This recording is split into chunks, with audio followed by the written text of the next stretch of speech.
entire region, and they had the highest total pages read this year. And so they were in, it's huge to be in the top 5 of schools, but they were the absolute top this year. And congratulations to our students who also participated. We had a lot of first places. For first grade, Connor from Westwood was one of the top 5 readers. For second and third grade, Clara from Mountain View was one of the top 5 readers, and this is overall students. For 4th through 5th grade, Sabe from Mountain View was also a top 5 reader, and from our middle school for grades 6 through 8, Maggie from the middle school was a top 5 reader. So those are of all the students that participated and there were I don't know, what, 800 kids who participated across the region this time. So fantastic to have top 5 readers in every single grade level. And so I just want to congratulate our media coordinators, Kelly Holloman, Colleen Dixon, and Mandy Keziah for having the top readers in each one of those grade levels. And again, they were some of our dwarfs last week too. So sorry, call research. I'm sure this is not about the election or anything. Turn that off, my bad. But anyway, we love promoting reading, and we're really proud of our readers. They all got to go to the Appalachian State University game on Saturday, and you may have seen it on social media. We highlighted today, but the kids had great fun, and their names were on the Jumbotron, and they were introduced, and so that's definitely a highlight for them and their family. Women's tennis. How about the women's tennis team? We have some fantastic athletes at Ashe County High School and Ashe County Early College High School who participate all the way around, but women's tennis were the 3A Western Regional Champions, coached by Amy Dollar and Jennifer Miller, and Addison and Malaya qualified for states, which we're just really, really proud of you all. What a fantastic achievement that is. Women's volleyball made it to the 3rd round of the state playoffs again. And so to be that competitive, our girls did an excellent job. They lost to a worthy competitor who's also won the state championship before, but our girls played with class and really did a great job. And for us to be off school for so long and not having played for a period of time, I'm really proud of what they were able to accomplish this year. October was National Principals Month, and I can't say, and we kind of missed it, and we caught it there at the end with some baskets with some goodies, but I think we started off the first day with a social media post, and then we had, we had a little bit of weather that has prevented us from doing some other things, but I did want to acknowledge our principals, and so can all of our principals stand up, please, here? Yes.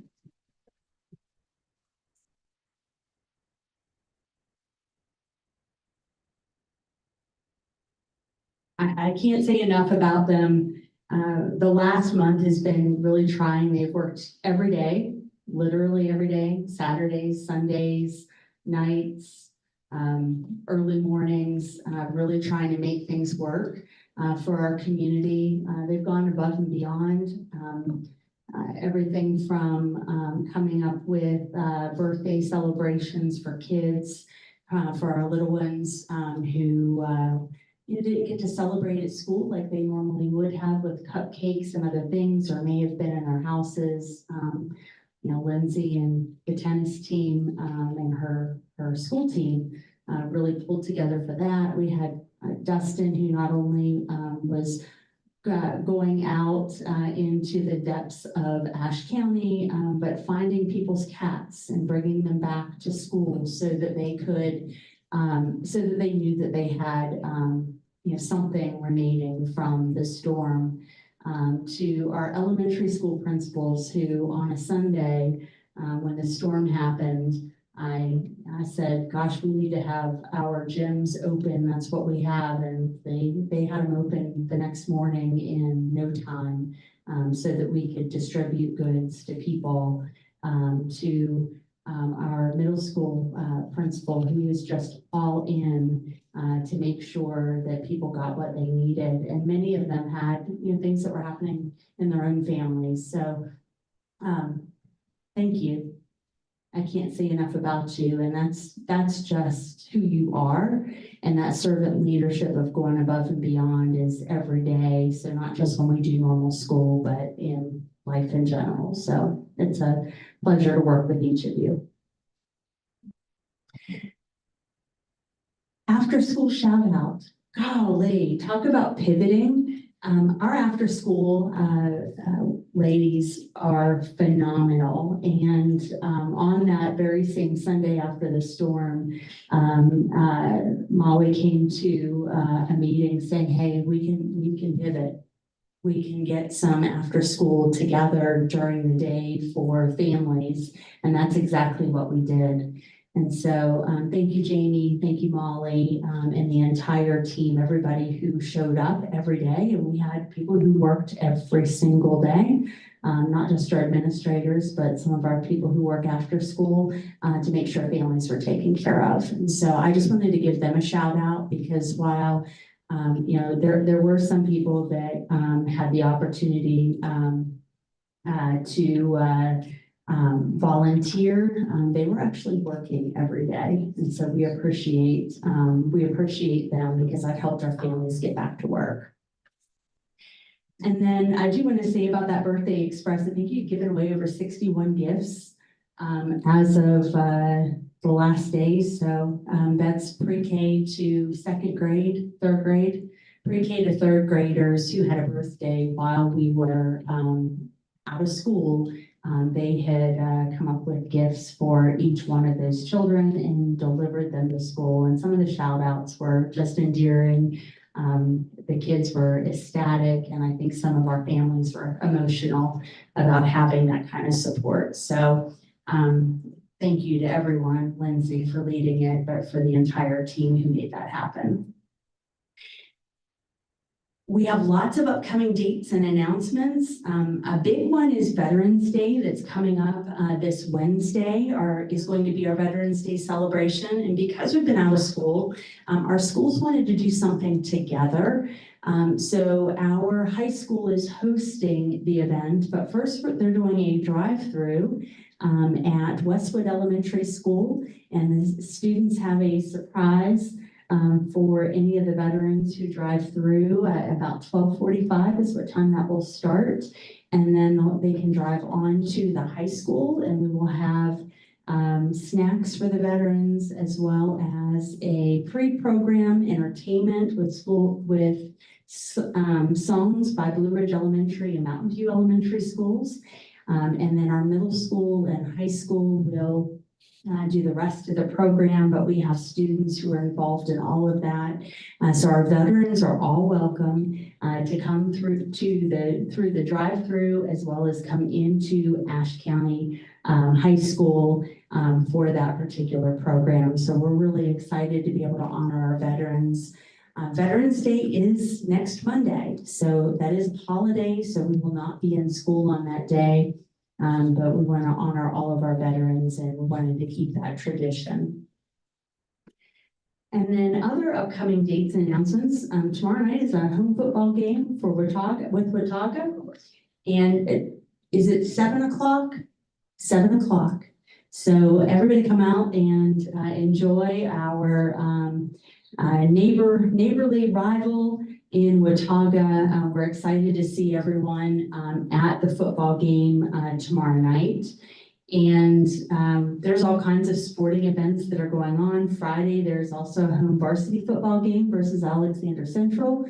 So another football game at the end of the week. And then we're coming upon things like our spelling bee. And our district spelling bee will be on November 25th, which is a Monday.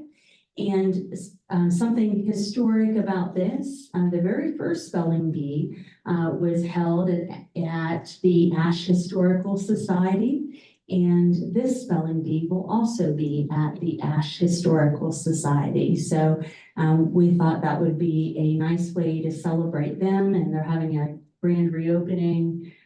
So we wanted to make sure that our kids were able to be a part of that as well. And that will, kids will arrive at 5, and the match will be on that day on Monday, November 25th. We'll start at 5:30.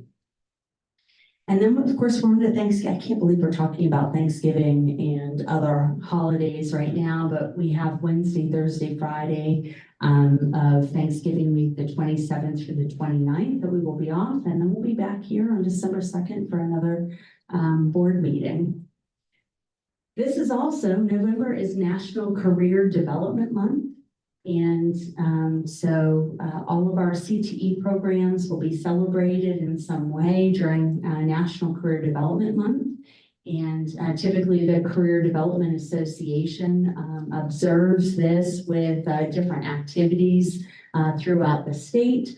But we want all of our students and all of our families to know that we have 16 correct pathways at Ashe County High School for different careers, which is just about the most you can have anywhere at one high school. So we have a lot of offerings plus additional ones through our partnership with the community college. We really do offer a lot for our kids, so I wanted our families to know that. And speaking of the community college, they have been great partners through the storm. As you all know, we have 250 students probably every semester taking classes that are in our high schools at the community college. And because we had to shift our semesters, we worked with the community college, and Dr. Caleb Marsh was phenomenal to redesign some of the programming and schedules so that our students would not be overburdened in January. So they're going to do 12-week courses instead of 16-week courses so that we can have our students start at the end of January for the courses. That way they can finish their exams before they start their community college courses and really be on the same track as the high schools. So thank you, Dr. Marsh, for truly going above and beyond for our kids and being student-centered. That was really important to us, and we really appreciate it. And Dr. Marsh is here tonight as well. And then last but certainly not least, and I'm sure I forgot some other things, but we have our student representatives back. And our student representatives, of course, had different experiences while we were out of school. And I thought we would give them the opportunity to share some of their experiences about, what it was like for them during the hurricane. I mean, with nearly 5 weeks out of school, did you find ways to support your community? What did you learn that might help us in the future? And now that you're back, talk to us about your first week. So you guys want to, Carson, if you want to start? Okay. That's good. Am I good here? Or? Yeah, you're good. There's a microphone behind you if you feel like you need it, but. I'm good. Me and my family were very blessed during the storm. I had no damage. Our driveway washed out, but we got it repaved the next day. So we were very blessed. Being out of school was really eye-opening, just to realize like how much of a community school was and that I relied on. I talked about it with a lot of my friends. I was able to see how like it's different from than like a summer break or winter break where you're out of school and like it was scheduled and you're like mentally prepared to be away from your friends for that long. It was like a very lonesome experience. Luckily, the last day of school, I think, was the 26th because it was the day after my birthday. And by October 2nd, student council, we were talking in the group chat and we were impressed in cleaning out the post office. And so just staying busy was one of the best, like almost ways to cope during the time, just to try and restore that sense of community by being with my peers, helping Ashe County as a community itself. We were at Salutes, we were at supply outposts. We were making children's Christmas shoe boxes at churches. So it was really eye-opening experience of just, how much you depend on one another as students and just fellow human beings. Sarah? So my family wasn't so blessed. My father's business, Ash Family Healthcare, on 221 business, that entire building got about 4 feet of water in a lower level that was just redone. And there was about 8 or 9 feet of mud on the outside. So we spent about maybe 4 weeks just clearing that out. And I did organize a group of kids from the high school, some of my friends, some people I didn't know. And we worked on that for a while. So we got it done in a short time where it would have taken a lot longer. And then I helped with the tennis team, making those bags for birthdays. I also, like Carson said, I wanted to keep myself pretty busy because it was kind of hard to be so far from friends. I helped at Lawrenceville Baptist Church distributing boxes of food and toiletries. So it was kind of eye-opening to see how many people actually experienced so much damages within their families. And we have our alternate here, so she's, if you'd like to share too, that would be great. I actually had notes right now, but it sounds exactly what they just said, so I'll just speak from what I think. I didn't think it was eye-opening for me. Like, my house was very blessed. I didn't have anything. I had a tree down, but my mom's sister lost her complete house. Like, everything's gone. And the ways I helped, I went through Lawrenceville Baptist Church. Me and my dad rode side by sides up through Creston and Pond Mountain. And we delivered supplies. And one thing I noticed is people just wanted to talk. Like, my dad stood out and talked to people for 30 minutes. And I was like, okay, we gotta go next house. But after that was done, I realized that's all they wanted to do was talk. They didn't want the supplies. They just wanted to talk about their experience and stuff. And then the Birthday Express was one. My church is giving out supplies still. They're working Monday through Saturday, 9 to 4 in Lansing. They're the Samaritan's Purse drop off for Lansing and stuff. So we have trucks coming from all over. And I know one Sunday, after service, we had people come to our service and stuff. And after service, we unloaded a truck for it. And then I think that's yeah, but just staying busy and stuff. And I know the Ash cleanup group that the Rollins has started was a great way for students to get out. There was plenty of opportunities for our students to help in the community. And I think it was great seeing all our students get out. So now how's your first weekend back to school? It's been a little while, but it's just getting back into everything. College started back pretty early, and that's the majority of my classes. But just being back in school is a blessing. Seeing not only my friends but also the teachers. I had been keeping email correspondence with a few of them, checking on them. And I ran into them as well at cleanups, at Riverview. I saw Miss Holman, and just to be back within the community is really nice. And I think from what I've experienced, things seem to be going smoothly. Can't really speak to the school side of it because I only have one class at the high school, but that's going good. I only have one high school class too, so I didn't miss much, but it's really good to be back with my friends. And I know that everyone's still kind of getting back on their feet workload wise, but I agree. I feel like things are going very smoothly. It's also the same. I only have one high school class too, but our staff at the early college is really good about being supportive to all the students and at Wilkes. I know Caleb was really good. The first day back, he woke up to everyone. It was just sweet to see his face and all our teachers and stuff. But over the break too, I was able to finish my whole online class. So at least we got that done. So can you guys maybe talk about what you or even some of your friends that you've talked to, maybe what they're hoping or maybe what they're stressing about this semester, and as we dive back into the rest of the semester, maybe something that we can do about it. The only big concern I've heard, was from one of my friends worrying about how we extended the semester into January and how that would affect college classes. But from what I've heard, they've decided to go back to 12-week schedule to ease that for us.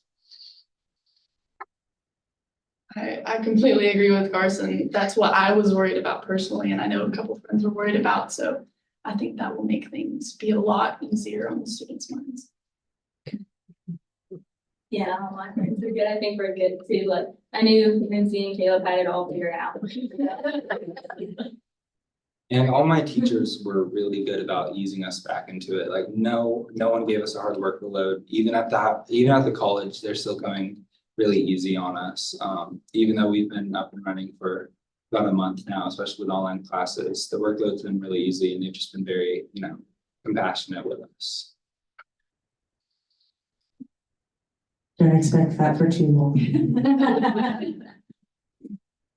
All right, that's all I had. I just wanted to get their perspective and I felt like people would enjoy hearing from our student leaders. Thank y'all so much for that. Next, we've got public comment. Nobody under public comment, so we'll just keep moving down. I've got new middle school update. Miss Allison Kemp Sullivan.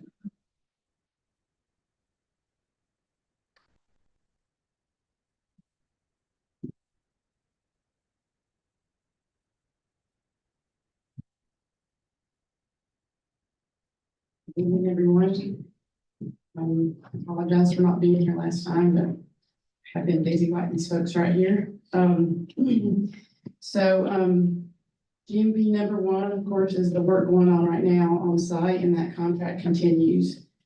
I've been pleased with how the work's going.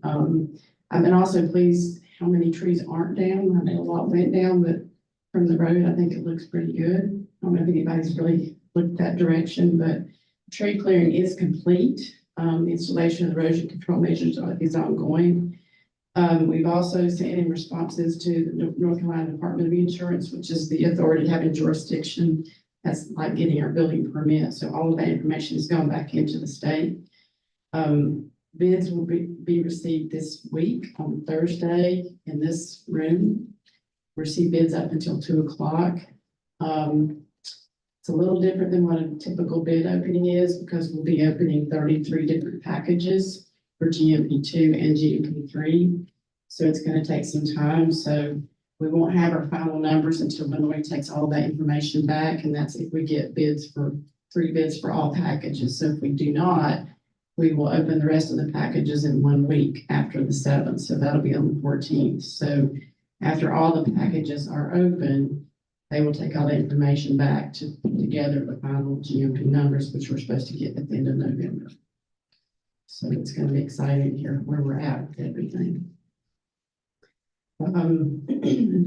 We were also waiting for Blue Ridge Electric to get back from all of their work with hurricane relief. They've got overhead power still to be removed off site. I reached out to them again today. They are waiting to get a easement signed from a private property owner to get that work done. They still do not have that information in hand yet, and so they were working on that. They've also got some underground to also relocate for us, and we're waiting on that. So that's the updates right now. Does anybody have any questions? Anybody have any questions? Sounds good. Thank you so much. Next, we'll hop into action items. First items under action are the personnel. Board received that and the amendment to that. Do I have a motion to accept the personnel? I move we accept the personnel agenda with the amendment. Do I have a second? Addendum. Okay, do I have a second? Second. Any questions or comments? Hearing none, all those in favor, raise your hand. Motion carries. Next, we've got the minutes of the meetings. Those are the minutes for the regular Monday, October 7th meeting, as well as the October 17th meeting. Do I have a motion to accept the minutes? I make a motion, we accept the minutes. Do I have a second? I'll second. Any questions, comments? All in favor, raise your hand. Motion carries. Next, we've got the audit presentation. So I can't believe we're back to that time of year again.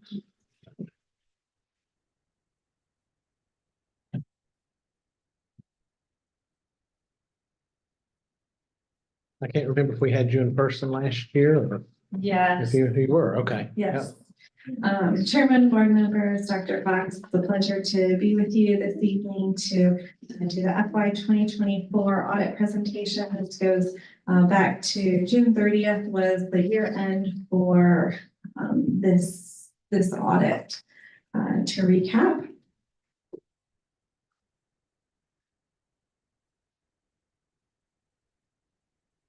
just the PowerPoint.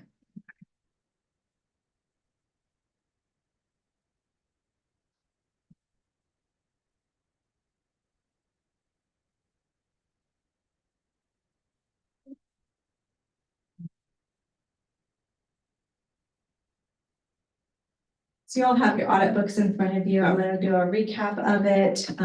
You're welcome to flip through it. We're going to have the highlights up on the screen. I'll have the page numbers that each of it applies to. If you have any questions, feel free to stop me and ask questions. But I'm pleased to announce that you have an unmodified opinion on your audit. That's a clean opinion. That's the best opinion that you can receive.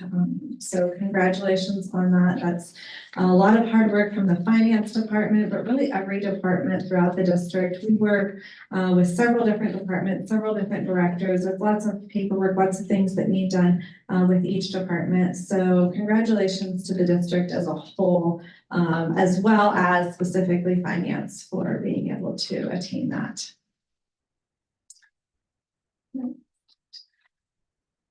So you'll have a separate letter that is with the audit report. This letter goes through significant estimates, which are the same estimates that every district in the state is going to have. We had no misstatements, no disagreements with management. We asked for a lot of documentation. They were great at being able to provide it in a timely manner. We come here right after year end, so they're very quick to close the books out, get everything put together and turn it around for the audit. This is the first one we come to, so congratulate the finance team for being able to get that together so quickly. It takes us a minute to be able to issue it because there's no possible way to have everything together quite that quickly. Sometimes you don't know what money is coming in or you haven't received the money in for us to be able to verify it. So great job to the finance team at being able to stay organized to a point that we're able to come out in the timeline that we do and that they're able to get everything for us. Next, so looking at your fund balance, this is going to be similar to your savings account. This page is page 16 of your audit. And then zooming in, looking at the general fund, you have about $3.1 million in your general fund. That's going to be the funds that you all can spend that have flexibility to it. The state and federal allotments are used with, you get what you spend out of the allotments and anything remaining goes back to the state that can't carry over. So the general fund is what you have flexibility on. You saved about $243,000 in your general fund. Your other special revenue fund saved about $408,000. That's going to be mostly indirect costs from ESSER. Out of a between $46 and $47 million budget, I think that's a pretty close target to spending it right on exactly. When you have months of employment that are vacant, there's a moving target throughout the year. The state gives allotments that change that about 50 times throughout the year. So it is a very large moving target, but excellent job at being able to utilize those resources. Your capital outlay fund spent about $283,000. So you have about $818,000 left in your capital outlay fund. A lot of that and the movement in your capital outlay fund has to do with timing of construction projects. A lot goes on in the summertime. Our hard cutoff is June 30th. So that's right in the middle of the busy time for the maintenance department, kind of doing those summer projects while the kids are out of school and they're able to safely access all of the areas that they need to. Next, we're gonna flip back to page 15. I just wanted to point out on here with your general fund, you had about $3.1 million dollars in fund balance in your general fund. A little over 1 million of that was appropriated into your fiscal year 2025 budget, the year that you guys are currently in. So that leaves about $2 million to be able to play with, to add things to this year's budget or future budgets. So just kind of keeping in mind what has been earmarked for this year's expenditures at this point. Next. Any questions on fund balance at this point? Looking ahead to that starts on page 18, these are going to be your budget versus actual. These are the budgets that you all have as a board and amendments that are made. Pleased to announce the district did not have any expenditures over the budgeted, what you all approved as a budget. So excellent job at being able to stay within budget and make sure that those accounts are reconciled. Next slide after this one. Perfect. Child nutrition, school food service fund. This fund's a little bit different, just how from an accounting standpoint. We recommend looking at the cash balance on this as opposed to a fund balance. So this is going to be page 24 as we look at the cash balances for child nutrition. You started the year with about $1.3 million, about 33,000 of that was spent. End of the year with close to $1.3 million rounded again. So excellent job at being able to maintain it very steadily. This year we've seen significant declines in child nutrition cash. Part of that is the last year of additional funding for COVID for child nutrition was the year before. And so we're seeing significant cash declines in child nutrition. So while you guys declined about $33,000, that is excellent comparatively to what we're seeing across the state at a lot of districts. And again, you still have about $1.3 million in there. So not a significant concern. So excellent job in the child nutrition department being able to kind of manage, especially with the rising cost of food that they've experienced, and not being able to bring in more and charge more like local restaurants.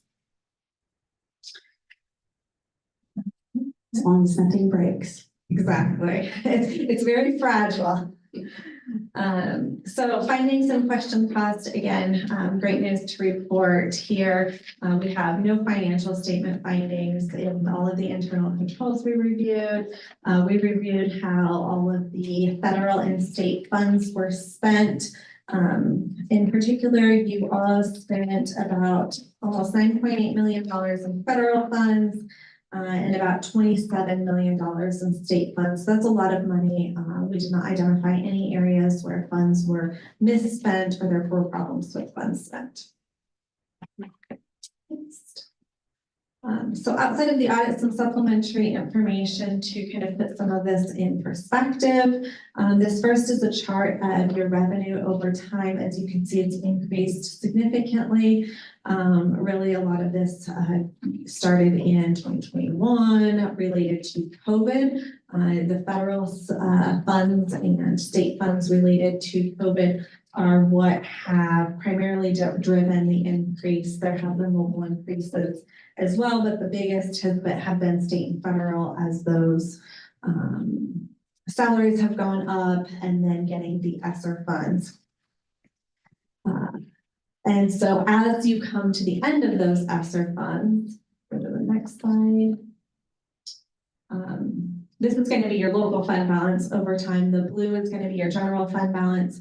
Again, as your revenue's gone up, you've been able to keep some of that local fund balance as you've been able to charge indirect costs, which is going to help with the big cliff that you have coming off of the ESSER funds. It's a small amount of savings every year comparatively to the cliff that you all are experiencing this year. The next slide. As you can see here, this is the rise, this is the amount of COVID-related funds that the district received on top of any regular funds since 2020. So in 2024, it was about a little over around $4.5 million. At the end of 2024, at June 30th, there was about $924,000 left. So a lot of that was tied up with the air conditioners, the HVAC projects, and you had through September to be able to utilize or encumber those funds. So at this point, you are really kind of done with the ESSER funds. And so kind of just keeping that in mind for everybody as you look at the additional funds that you had prior to these last several years, that if you're feeling a crunch this year, this is why it is real. It's not money will just magically be found in the budget to this magnitude.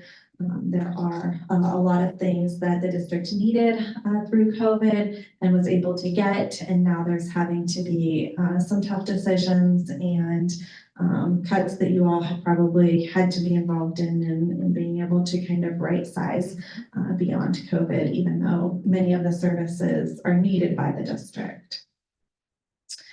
Do you all have any questions?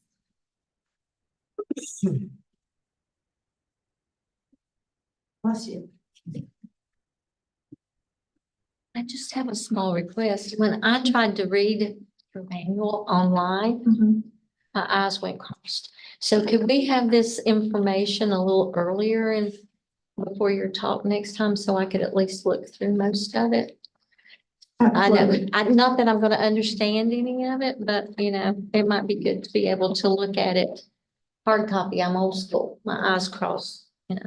No problem. We send them up here. We recommend holding on so that everybody can have it the morning of the evening of the board meeting. But if that's your preference, that's absolutely okay. Anybody else having trouble seeing all those pages online? Oh, I'd like to have this one. Sure. Not a problem. Thank you, appreciate it. Any other questions, comments? Shannon, thank you so much for coming up again. Thank you. So I'll entertain a motion with that to approve the audit presentation. I move we approve the audit presentation. Do I have a second? Second. Any other questions or comments? Hearing none, all those in favor, raise your hand. Mr. Chairman, Yeah. this is posted on our website, correct? Like the others? It will be. Yeah. It is. Okay, yes, it is. It's already Yeah, posted. yes. Yeah, so if anyone asks us about it, we can just direct them to our Correct. website. Okay. All of them are posted, right? Yeah. By years. We only do about 5 years. 5 years ago. Well, I'd like to thank the finance department again. We know we've got a good one. They get all these wonderful awards and they keep us straight. And Amanda, thank you for keeping us straight as always. Appreciate that. And this is the good results we have a rotate. Thank you. I'm sure you all are more cross-eyed than we are, looking at all those numbers. Yeah, if So, I get it early, I might be calling through to say, what does that mean? I don't know if that's good, but. next, we've got permissions to apply for Safer Schools grant. No, Everybody voted. yeah, we right? voted. Yeah, That's just- I vote. I Yep. missed that.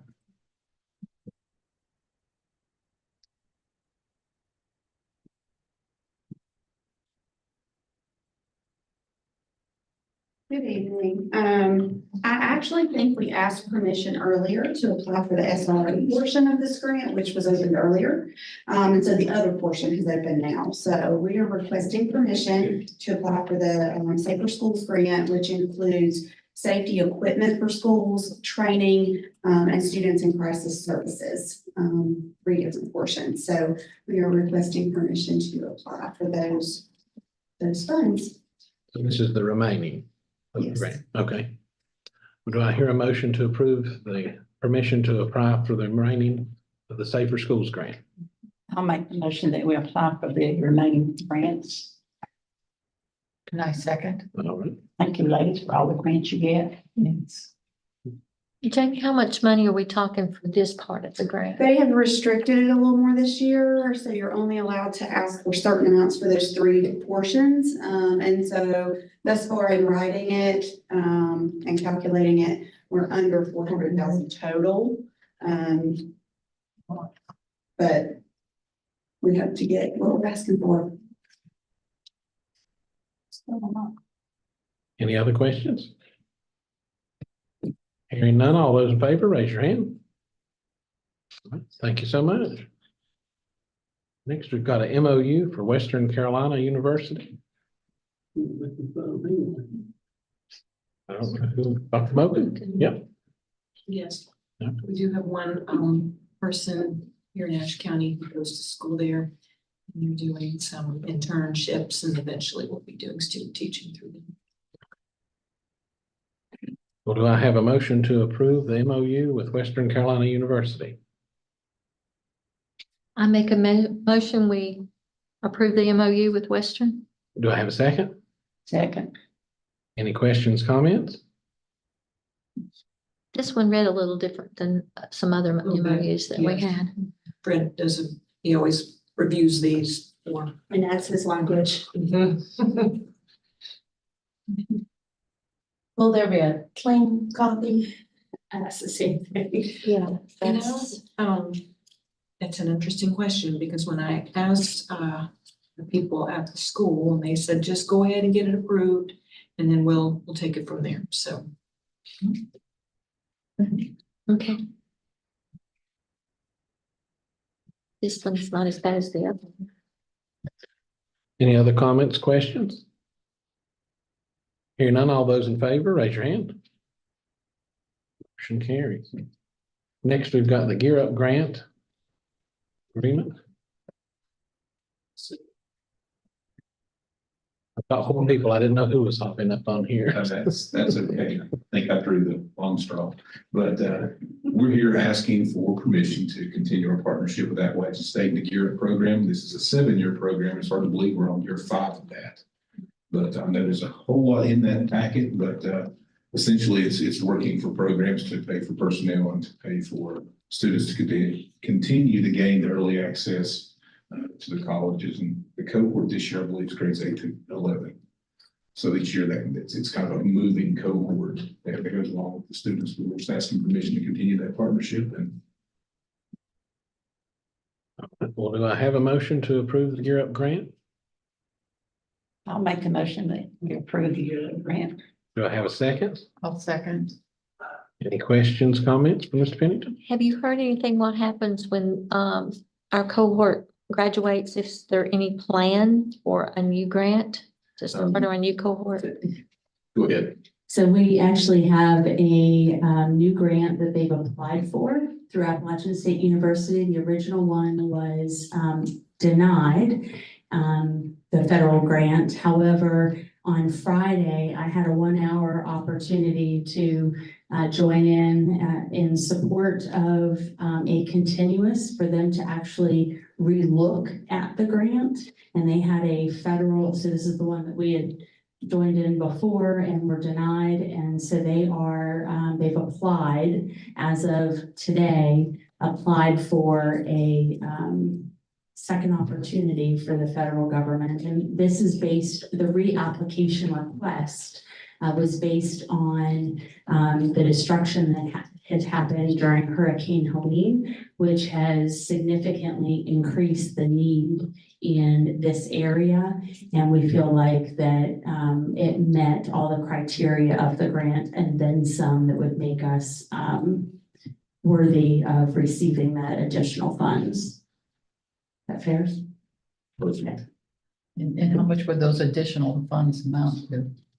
It was a significant, like This year, millions of This year, I dollars. think is 1.7 million over the 7 years. And it was very similar to that. I believe in September, I will call it Gear Up 3 because we're in Gear Up. And that's for Ashe County Schools. This Yes. is a major grant for, I think, a 14 county area. Yeah, I think this last one was 7 counties. Yes, they did an expansion back in Expansion, September, right, and they right. did an expansion into further down into western North Carolina. But the northwest, the current cohort that we're in now, they were not funded, and that's what Dr. Cox said was reapplied for, and we should know. We have a meeting, Jamie helped me out next week, so we'll get some more updates and information on that, but we'll keep you informed on that progression. So the criteria will probably remain similar to what we've been doing. Criteria for our students and way, Uh-huh. really, it'll vary some because it'll be the way the grants written, it'll be more specific. We may target a different group of students, but the bottom line is we're going to still offer students the opportunity to gain exposure to undergraduate and higher ed programs. Thank you. Any other questions? Hearing none, all those in favor, raise your hand. Motion carries. Thank you, sir. This is another month of MOUs. We've got an MOU with Gardner Webb. Dr. Moken. Similar, Okay. another person here in Ashe County who's going to school with them. And we are requesting that we can do internships and student teaching and that kind of thing. And they would also be an educator for EPP for teachers that need to get their schooling that didn't go for traditional teaching kinds of licenses. Do I have a motion to approve the MOU with Gardner Webb? I make a motion, we approve the Gardner Webb MOU. Do I have a second? I'll second. Any questions, comments? Are the written in stuff, is that the correct stuff? Yes. And that one's worse than the other one. It was. Okay. That was handwritten notes from the conversation with Mr. Johnson. And they said to just go ahead and get it approved and they would be fine. Okay. Okay. Any other questions? Hmm. All those in favor, raise your hand. Motion carries. He really wanted us to know he'd done his homework. Well, these were our handwritten notes. Oh, okay. And then the university was the one who has the original, so, I get it. yeah. Next, we've got an overnight wrestling trip. Mr. Farmer. I guess I'll come. Yeah. I don't know much about it other than what you see in front of you. I pulled it up. I do know they usually go to Grundy, Virginia, and that tournament's been canceled due to the hurricane. So this was the one to carry was a good alternative for our wrestling program. So we had to ask them to do some fundraising to kind of help support athletics with this, but with what has went on, we're kind of halting fundraising for a while. So athletics will, if they've raised some money, we'll use that, but they'll pay for most of the trip. So. Is that the plan also, Dustin, for some, any other team that might need to travel at this point? Yes, for the time being. Yes.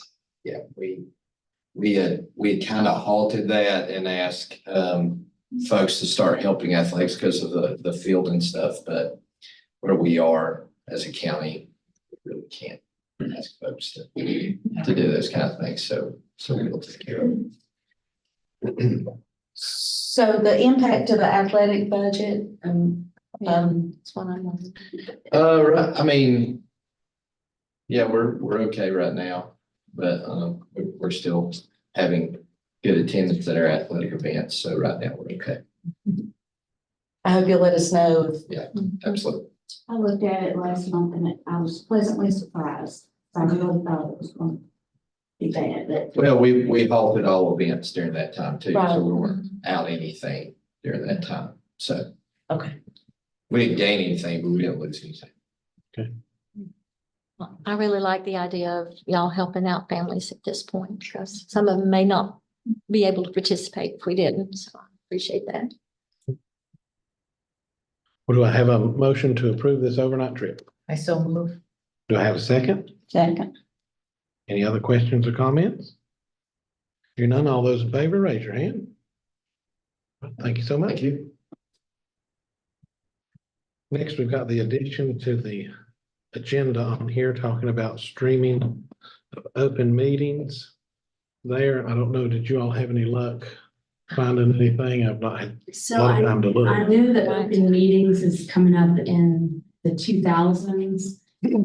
But I didn't have a chance to read through the couple policies. It's 2300, 2302.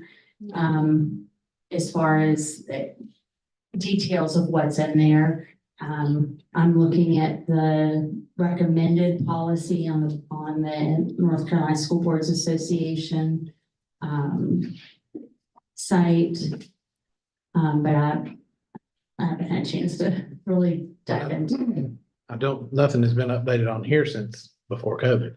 So if it was updated at COVID, it's not been posted. So I don't. Well, Not posted on our policies. so we have a 23rd,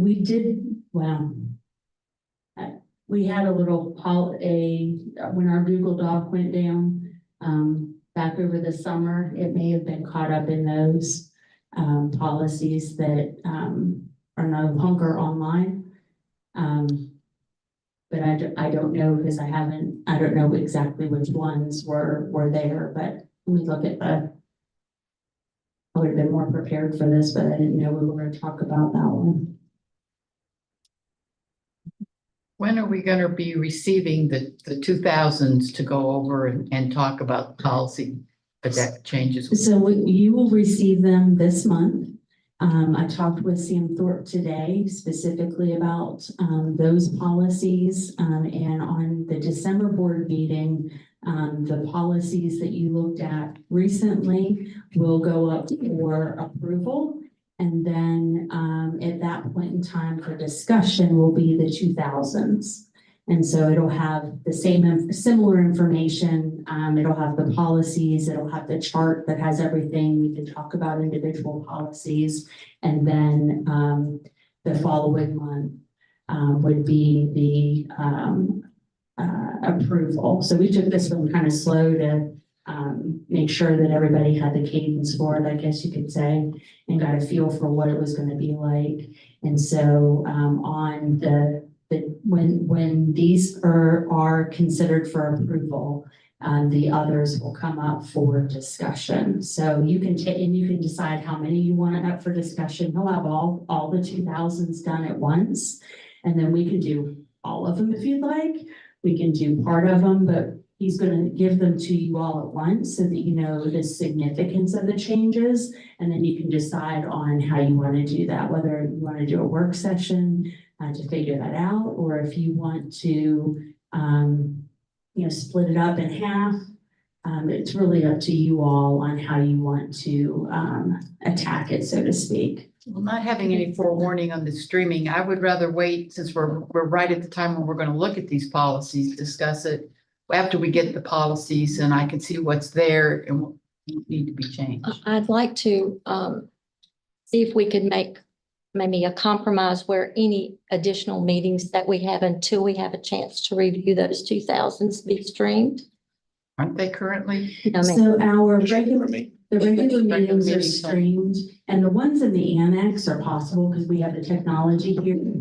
It becomes a challenge when we are at other places, like the Arts Council. Sometimes their internet has not been the best for the streaming. We've used some of either OWL or something. We've been at the venue downtown. We've also been at the high school, and some of those pose some challenges. So if it's in policy, then if you don't have it, then we can stream just about anything. But when you don't have it, then what do? Do you not have a meeting or change the? I don't know. We'd have to address that if there's some sort of issue. Amy, do you know how many people are watching the meeting? Give me just a second. Okay, thanks. One reason I brought it up is it seems like that even on our work session last time, because we don't meet very often, we added some things that were of interest to parents and to the community as a whole. It wasn't just a work session. So because of that, and I fully agree with that, if we're meeting, we need to get those things approved, especially the personnel. So, but folks have expressed an interest in those because we often discuss and pass other items other than work session items or things that would normally be included on a regular agenda, but because of the timing, we go ahead and add those. So that's one of the reasons I'd like to see that they're streamed. So folks know what we're talking about. I think there may need to be some additional discussion, though, when I started looking at the different types of meetings, public hearings and the purpose of a public hearing being to gather information and hear opinions from the community. We don't engage, would that fall under the same?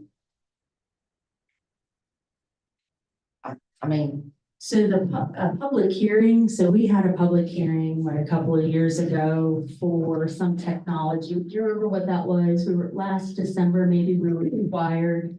But nobody showed up for the public hearing.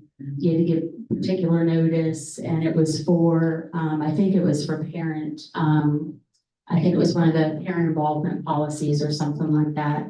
But anyway, that would be a public hearing, or sometimes you have to do public hearings specifically for building projects. So we had to have certain things that gave that public notice there. Our board meetings, the traditional board meetings are the ones where they can have public comment. So those are only the first of each month. We don't have public comment at other meetings. It's only the regular meeting. what about the meetings where we hear parents, for example, that want to transfer to another school system? What what type of meeting is that considered? So those would be in closed session. Okay. That would be an appeals hearing. Okay, appeals. Yeah. And appeals. is- Appeals hearing, and that would be in closed. Okay, Those would be closed session, yes. A public hearing, the board does not communicate back right. to them. Yep.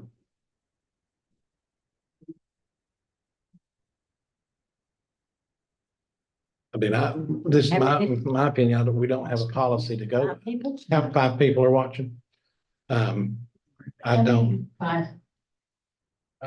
I'm not comfortable with us not having a policy in place. Yeah, I'm not comfortable with Do that, with not having time to look through what's there and discuss what it's gonna say. So I don't think this is, being alerted to this need is important, but deciding on it tonight is not. And I understand the interest and the concern by all Yeah. means. There are some meetings you cannot stream. Just the closed ones, session everything meetings. else should be open. If it's open, anyone can attend, and I think we should give our folks the opportunity to participate. A lot of them are at work. A lot of them, and this last thing could not come, didn't know we were talking about the roads. Or they may have made it more of an effort. So, that's my concern. That we are looking at things that we would normally do during a regular session that we stream. We're trying to save time. We're trying to get things done in a timely manner, but then we're denying access to folks that might like to have that access. And I don't think it's significant on how many people might be watching now if it's a topic that is very, let's go back to COVID. There were lots of people watching during COVID. So it depends on what we're discussing. A lot of the times depends on how many people are tuning in to us. So we were in the thousands. Several yeah. hundred during COVID, depending on the I- thing, but Yeah. we were talking, actually, before you brought this up, we were actually talking about this earlier today. And how many people were actually watching some of the meetings, and I don't even know that we had anybody watch the last meeting, so. I sort of hate to mention the COVID word out loud because Thank you. we don't need to go back to even thinking about that. Yeah. But, I think it should be transparent. So if we're streaming, we're transparent. And don't forget, we do have all the board meetings and the items posted online, so they can actually see that. And that's, this board was who helped us to make that decision, so that all of those are published beforehand, because that was not done before online. So they do have access and transparency to all the documents that are there. I move that we table this discussion until we've got the material to look at the 2000s. Okay, so I've got a motion to table this discussion. Do I have a second to that motion? Second. Any questions or comments? Do you want to table it to the next meeting or? when we're discussing policies? When we're Bring back up. discussing policies, if we're having a meeting for policies, I would be fine with discussing it then, but I just don't have enough information right now, so. So then, I mean, we're talking, several months probably, No, December, the next month. it'll be next December. month. when we do that. The 2000s policy, which I think this is under, but again, I haven't had a chance to go through it, but I think the 2000s, the 2300, 2302, and I don't know if there's another one in there will come up at the December meeting for discussion. And that one will be streamed. I'm sure if you find that policy, can you go ahead and send it Send to it us to if you us. find it ahead of, you Well, know, as you know, soon as you find it? it's disconcerting that it's not available to be viewed. That's the new process. Will get them all up. Well, Yeah, but that'll they'll take be a on there. year. Yeah, I know. Well, no, not necessarily. If he's going through them now, that won't take 2 years to figure out. I just didn't know that one was one of them. So when we update the thousands, will he go ahead and update the website with the thousands? Is that the plan? Yes, and it'll be on there. The School Boards Association will provide a different link. So it'll have, and they'll do all of the work for the policy. So we won't have a middleman. It'll be directly them uploading those policies, and it's almost immediate. So the meetings for the next few months are going to be here. Is that correct? Except for potentially January, which could be at the high school because of our early graduates. Normally we do that in December, but because of the switch in the semester, we're going to do that one in January so that we can have a celebration of the early graduates. So that one will be at the high school. And last year, I think we no, we didn't stream it at the high school. Well, I think we can use common sense and saying that we want to make a good faith effort to stream as much as possible for our community and let that be. Mhm. And we work to Yeah. get something more solidified moving forward. And we may have to look at different equipment if that's the case, something that's going to be portable. Yeah. Not every place has the same equipment, so I think that's part of the challenge, but if it's here, it's easy. You gotta have good audio too. Sorry, that's my fault. Yeah, the audio is the one that's the big challenge, because Yeah. people can't hear you, and Yeah. then that's the complaint that we do get, we can't hear you. Okay, Wi-Fi back. so motion to table till December, till we discuss the 2000s, seconded. Any other questions or comments? And I don't think we'll have another meeting, knock on wood, in between there, because there's so many holidays, so we'll be streaming the next meeting too. All those in favor, raise your hand. Any opposed? Motion carries. And I'm flopping back and forth here, forgive the delay. Next, we've got policy discussion. Any more on the thousands? So I just, in the minutes, of course, or from the last meeting, the ones that we have on there, we put in parentheses, whether it was something that was to be repealed. I think you guys accepted all the changes, but I do have some clarifications for you on a couple of the pieces. So you all had asked the question specifically about reasonably, under school safety, reasonably supervised and the tabletop exercise. Well, I found a link to tabletop exercises, and it's exactly how I had described it. It's things like your fire drills. That's considered a tabletop exercise. I don't think any of us had really heard of it described in that manner. But in our SRMP, which is I know we talk in acronyms, that is the school's safety risk management plan.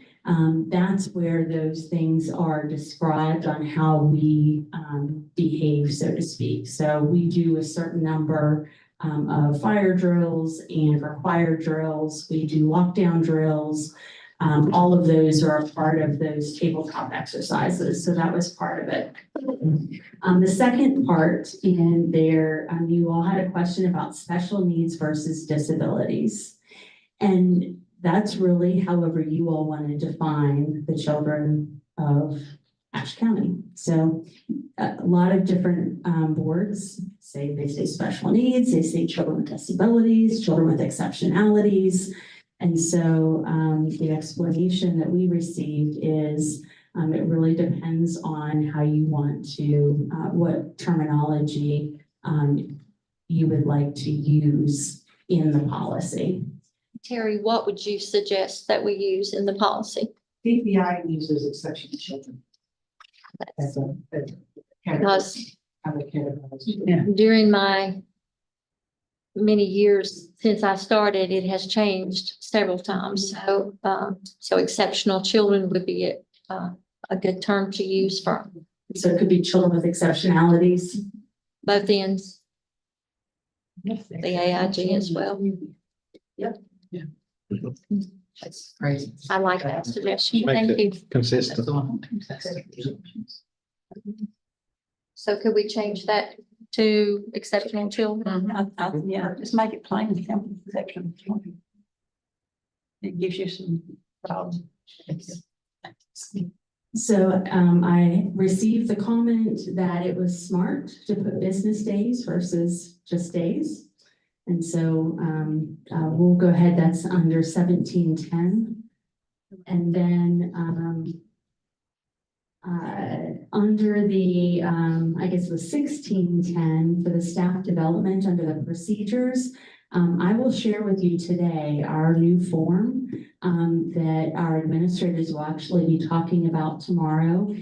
It's finished, it's fillable, it's really easy. It allows us to have a pre-audit before any type of professional learning that a teacher or administrator would like to attend. But it's very simple and it matches the policy itself. So I will send you that. And I think has more user-friendly language. We did update the mileage to represent the state mileage, and we did remove off of there because it does require pre-approval. We removed off of there the lodging cap because it's next to impossible to find a hotel in a safe place. Amanda learned the hard way recently. That was that bad, like cockroaches bad. Yeah. And not kidding, for $89 a night. So we don't want our people to be in an unsafe place. And if we are, paying $150 is probably, that's probably going to be the best you're going to find somewhere. So depending on the place, and we just say reasonable and stay within our budgets.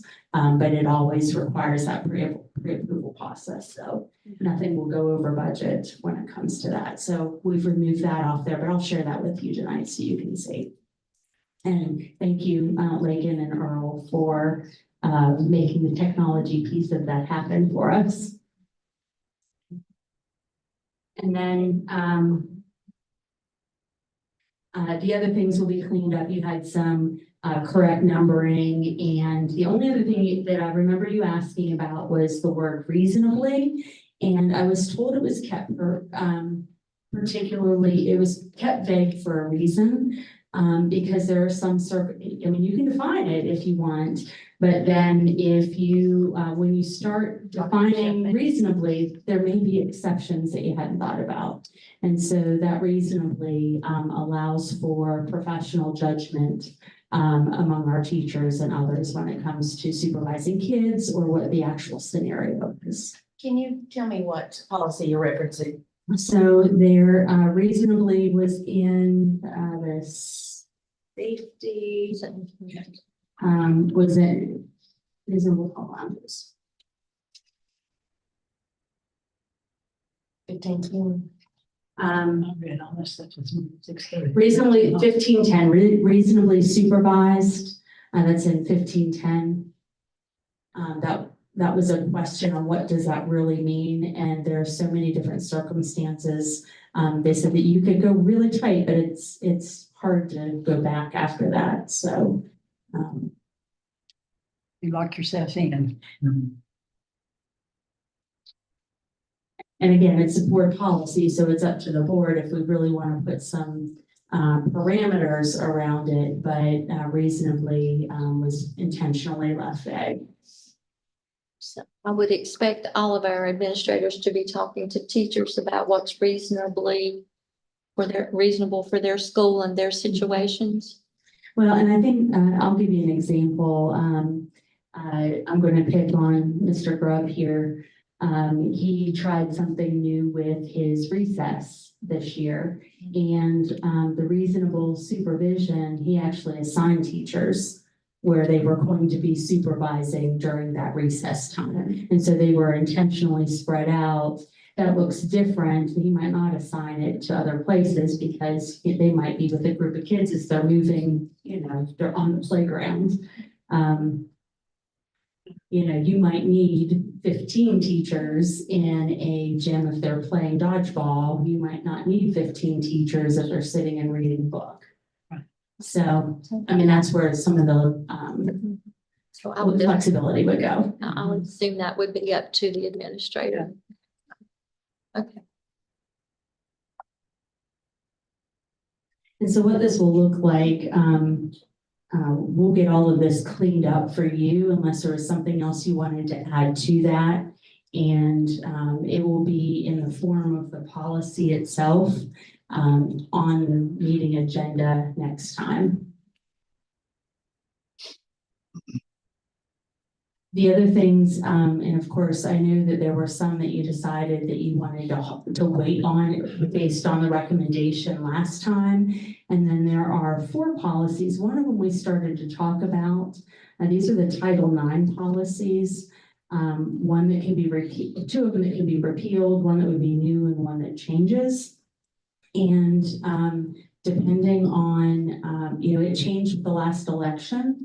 And a lot of school districts are holding on those until they see what's really going to happen with the election and what the policy is going to be. And when I talked to Sam Thorpe again today, I think we're not in a minority holding on that.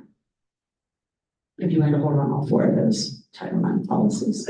Any idea when they think it might be safe to look at those again? They're not saying. Oh, okay. I just wanted to finish these. So we can move on. Well, if all we have to look at is Title IX, then that's actually pretty good. You made a good dent in the 1000 series. And that one, again, there are a couple of case law out there in different circuits. So. Keep the headache medication handy. Anybody have anything else for discussion on the policies? No, I thought we did a good job before going It through went those. good. It went good. Got a lot more to do. And when I receive those policies, I will give them to you all at once. And then before the next meeting, we'll put them all out there and you can decide how many you want to tackle for the next meeting. Would appreciate hard copies, please. Okay, that would be much easier, I'm sure. It's hard to switch screens to do those. And it will have the one that tells you what the changes are too. Anybody have any? Sorry. The changes makes it easier. Anybody have anything else? We would just love to invite any of these folks sitting here that want to come help do this process with, you've got the welcome seat right here anytime you want to have input into this. Some of them will be getting lots of input here soon when we get to their areas of expertise.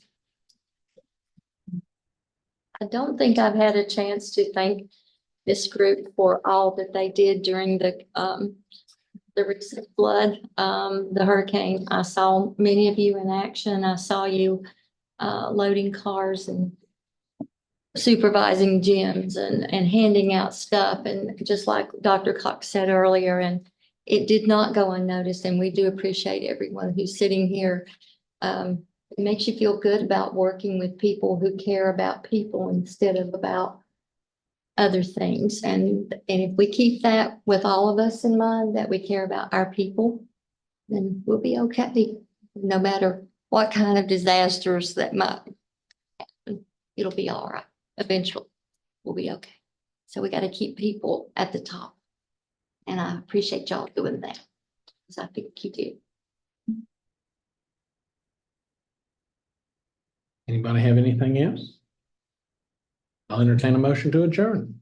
And we adjourn. Could I have a second? Yeah. Any other questions?